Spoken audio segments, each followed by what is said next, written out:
Today I'm going to be doing a book reading. For the past couple days I've been reading a book called A Creative Act, A Way of Being. It's a great book and I feel like there's a lot of great information that can be shared. But I'm not going to sit here and read the entire book page for page since it's a very long book. So what I've done online is I've pulled up an article here which is a summary and notes of the book which I feel like could be valuable information to myself and anyone listening. This is going to be kind of like an audible narration. If you're interested in learning some information about creativity, or perhaps you just want to go to sleep, I recommend you sit back with a cup of tea, put your head on a pillow, and we can dive right in. The Creative Act, A Way of Being by Rick Rubin. This is going to be the summary.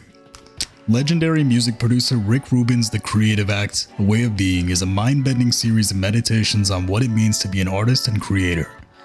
Through 78 philosophical musings, Rubin shares the wisdom that we are all artists, offers helpful mental reframes for creating and moving through roadblocks, and helps you develop an understanding of what it means to operate as an artist in the world. His book offers an endless stream of timeless wisdom that makes it one to revisit many times over the years. And I would agree with that. This is a fantastic book. I definitely recommend you guys cop it on Amazon. Key takeaways. Number 1. Creativity is universal. Creativity is not a rare ability. It is not difficult to access. Creativity is a fundamental aspect of being human. It's our birthright and it's for all of us. We are all creative. Some people may be more attuned to their creativity than others, but creativity in various forms exists within everyone. Rubin's book is a meandering guide for helping you understand and cultivate the potential of your creativity. What is an artist? To live as an artist is a way of being in the world, a way of perceiving, a practice of paying attention, refining our sensitivity to tune into the more subtle notes, looking for what draws us in and what pushes us away, noticing what feeling tones arise and where they lead. Art in all of its forms, music, poetry, painting, and so on, comes from paying attention to the world and letting the inputs of your experience emerge some form of art. Living life as an artist is a practice. You are either engaging in the practice or you're not. It makes no sense to say you are not good at it. It's like saying, I'm not good at being a monk. You are either living as a monk or you're not. We tend to think of the artist's work as the output. The real work of the artist is a way of being in the world. Being an artist is about how you are in the world, not how prolific you are or how much success you attain. It's a way of being that helps you tap into your unique creativity and share a piece of your inner landscape with the world. Every idea has a time. Have you ever had the experience where you thought about a great business or product that solves a problem that you have, don't do anything about it, and then see your idea emerge in the world in the next year? That's a fairly common occurrence, to see your ideas come to life from another person when you don't act on them. That's not because the other person stole your idea, but because every idea has a time, and the time for the idea has come. Creation is not about commerce. We aren't creating to produce or sell material products. The act of creation is an attempt to enter a mysterious realm, a longing to transcend. What we create allows us to share glimpses of an inner landscape, one that is beyond our understanding. Art is our portal into the unseen world. The act of creation is not about selling some number of books or getting some number of people to listen to your song. If you create for that purpose, it's unlikely that you will make your best work. Instead, creation is about becoming attuned to the experience you have in the world and letting that experience move through you into a form of art that helps communicate more than you otherwise could. Nature and our inner world. Our inner world is every bit as interesting, beautiful, and surprising as nature itself. It is, after all, born of nature. When we go inside, we are processing what's going on outside. We're no longer separate. We're connected. We're one. Imagine how many shades of green exist in the trees of a single forest, or how many colors you find in the fish in the ocean.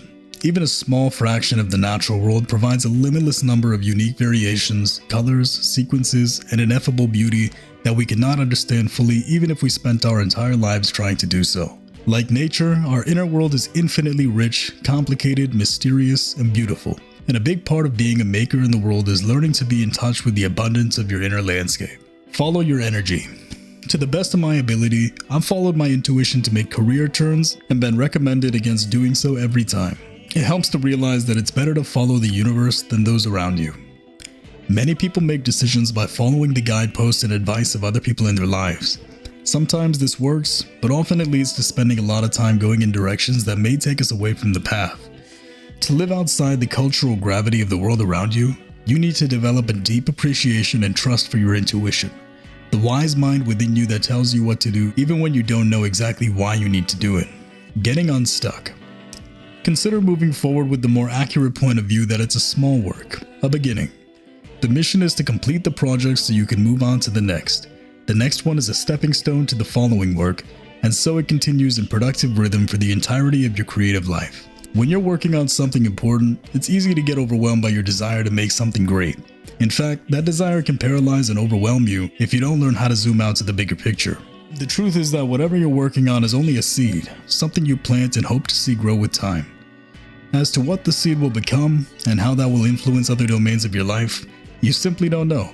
If you're stuck, consider thinking of a project as something that you need to finish so that you can move on to the next seed that you will plant. Creativity is free play. It's helpful to know that there are no real rules to making art. There is no right or wrong way to be creative. Like being a young child learning about the world for the first time, creativity is simply free play for adults. It's easier to find joy in the process of creating when you stop binding yourself to a specific set of rules or ways of doing things. 2 types of doubt. There are 2 types of doubt. The first is self-doubt, or not believing that you are capable of the art you want to create. This type of doubt often leads to a paralyzing sense of hopelessness that can impede you from creating entirely or impair the quality of your work. The other type of doubt is doubting the quality of your work. While this too can be harmful, it can also motivate you to find ways to improve your work, and little by little, as you remove the doubts about the quality of your work, you can create something great. You are not one thing. The self has many distinct aspects. It's possible to create a piece, love it, and then look at it the next day and feel completely different about it. The inspired artist aspect of yourself may be in conflict with the craftsman aspect, disappointed that the craftsman is unable to create the physical embodiment of the inspired artist's vision. This is a common conflict for creators, since there is no direct conversion from abstract thought to the material world. The work is always an interpretation.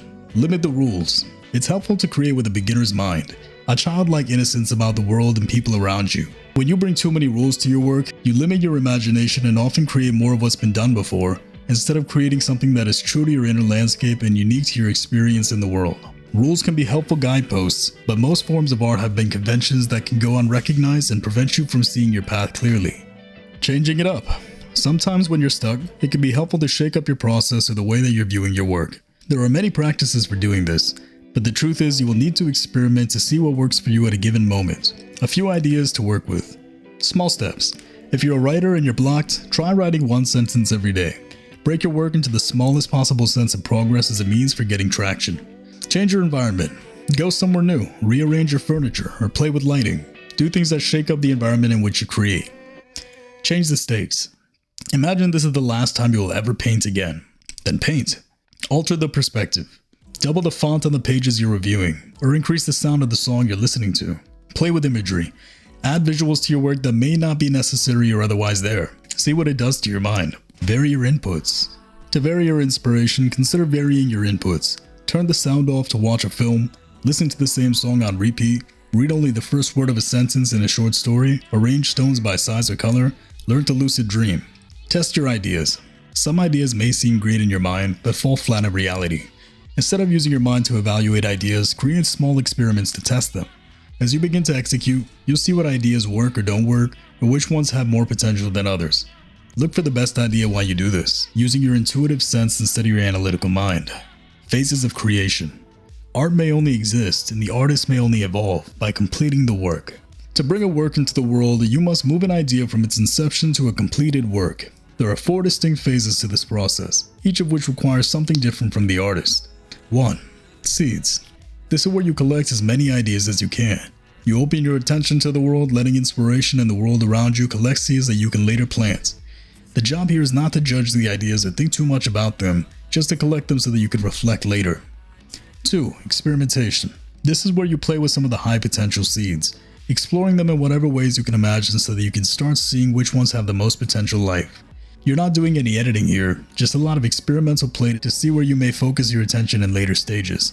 Your level of excitement over time is a good metric for selecting what seeds to focus on. 3. Crafting. This is the phase where you have ideated, experimented freely, and have a clear sense of direction. You may find yourself rotating back to the experimentation phase as you begin to refine your ideas, learning more information that helps you direct the art. So while you're executing in this phase, you're still open and adaptive to the many possibilities of your work. 4. Completion. This is the final phase of your work. one that can be supported by a deadline to help bring your art into the world. This is more about refining the material so that it is complete, which means that it is the best that you can make it. It's less about discovery and building, as those are for earlier stages. It's helpful not to extend this stage for too long, as you might lose a sense of the connection to the work. Innovative work. Anything that's innovative is likely to polarize people. You will attract as many people as you alienate. If everyone loves what you're doing, it may not be as good as it can be. A helpful barometer for any work, though, is to make sure that you love it. That's the purpose of art, and without it, you're not doing your job as an artist. Don't hoard ideas.